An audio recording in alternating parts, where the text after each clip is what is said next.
loyal to the Dark Prince of Pleasure, Slaanesh, the Scions of Depravity, are the descendants of the Emperor's children Traitor Legion.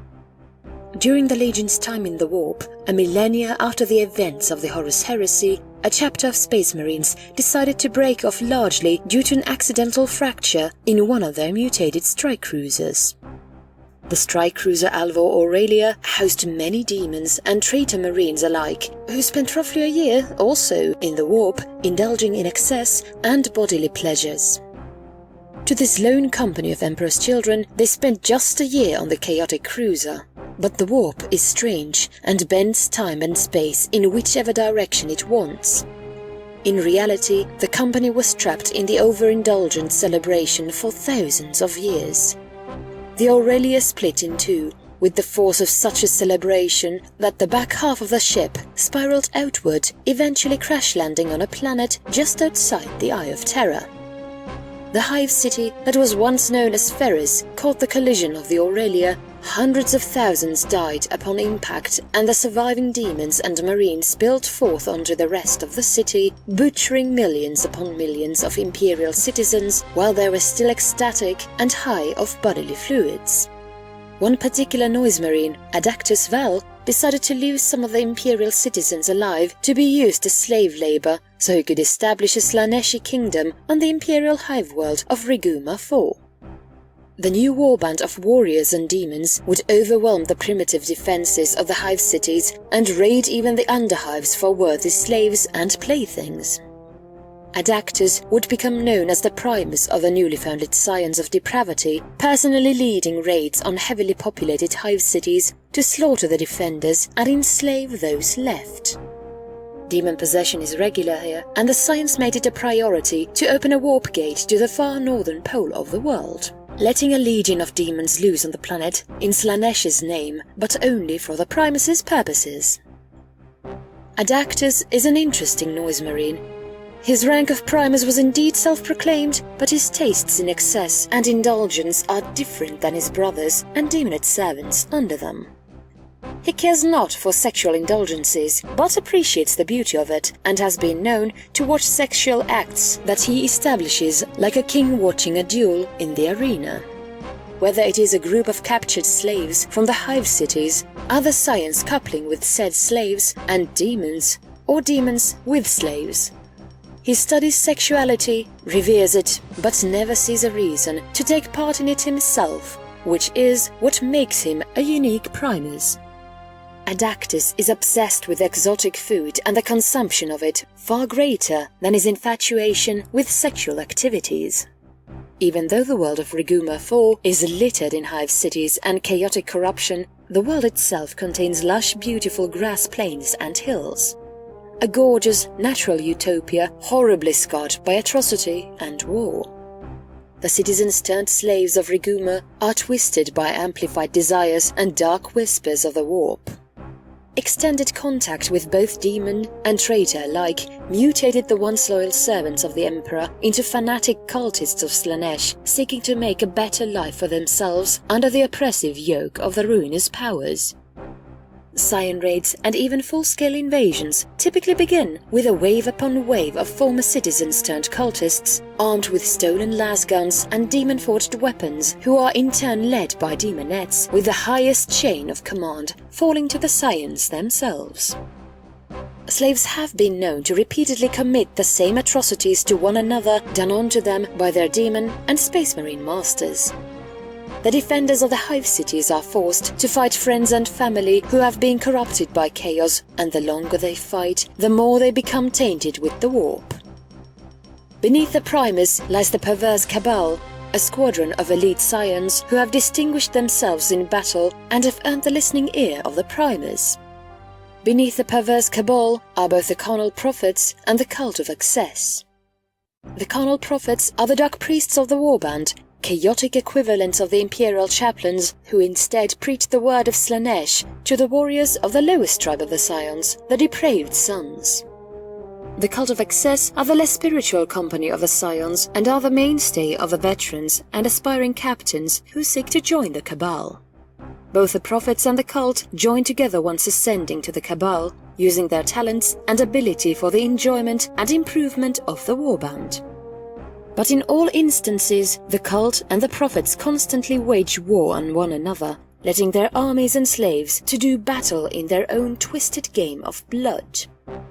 Some warriors belonging to both companies have been known to fight face to face when the rivalry has grown that severe, and even rarer reports arise from the slaves defeating their master's rival in battle, guaranteeing a place amongst the depraved sons and a healthy supply of mutated gene seed. The depraved sons are the tribe of fresh recruits mutated by Fulgrim's corrupted gene seed, constantly reproduced and improved upon by the slave scientists kidnapped from the upper echelons of the hive cities.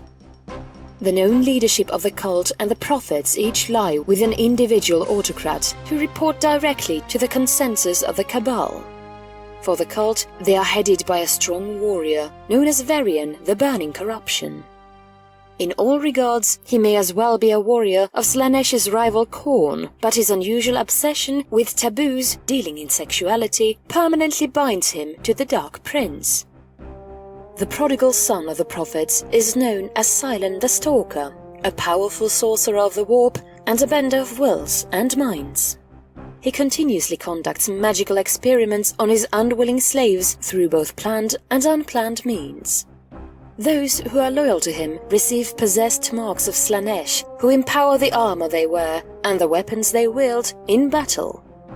The Scions are not discriminate in their usage of weaponry on the battlefield, but they primarily focus on heavy infantry as well as expertly equipped raptor squads, who decimate entire regiments of Imperial Guardsmen with demon-forged weapons and warpsmith-crafted war gear. Since Riguma is slightly inside the threshold of the warp, time is construed, and a constant warp storm surrounding the planet is both maintained and controlled by the slave psyches of the cultists and the sorcerers of the prophets and Cabal. Eventually, the storm would be bolstered enough to prevent both exit and entry by interstellar vessels of any kind. Occasionally, entire fleets of both human and Xenos factions plummet from the sky, tainted with the essence of the warp, and caught aflame. Just for recreational purposes, Cabal sorcerers have been known to divert in the wreckage of incinerated fleets onto one of the many hive cities dotting the world, slaughtering near millions of Imperial citizens in the process. Every 100 years or so, a consensus is made of the population of both cultist slaves and Scions in the warband. The average number of Scions in all the war tribes of the warband reach around 1 or so thousand, with the numbers of the three factions varying in number.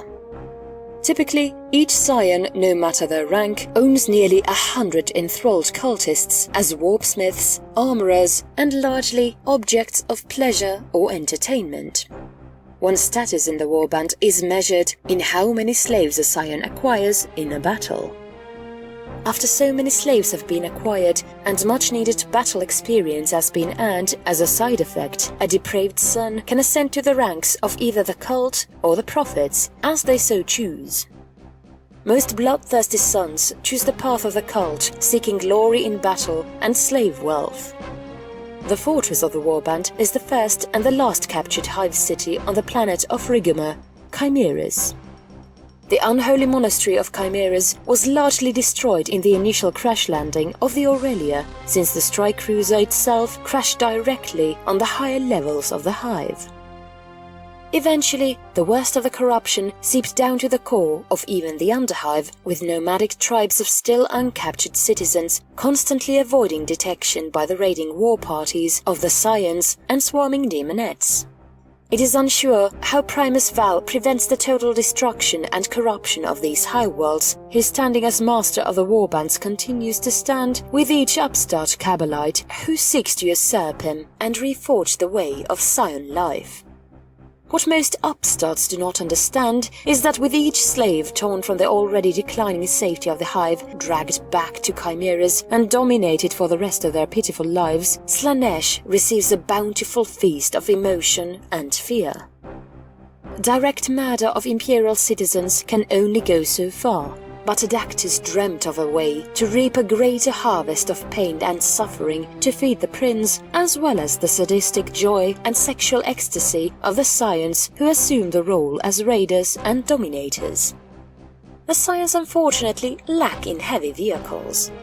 Terminator squadrons are unfortunately not a part of the Scions' seemingly limited but powerful arsenal, but chaotic dreadnoughts have been confirmed as heavy support in the battle lines of the Cabal and the Cult, but largely the warband utilizes the hit-and-run arsenal of chaotic speeder bikes, modified tanks and artillery such as corrupted basilisks and rhinos, and finally a small fleet of Hell Talons and mutated Thunderhawks.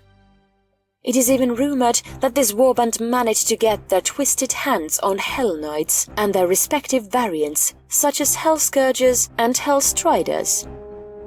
But reports of these corrupted knights are almost mythical in nature, and these hive legends depict their chaotic knights housed in deep underground manufactorums built by slaves and maintained by lesser demons.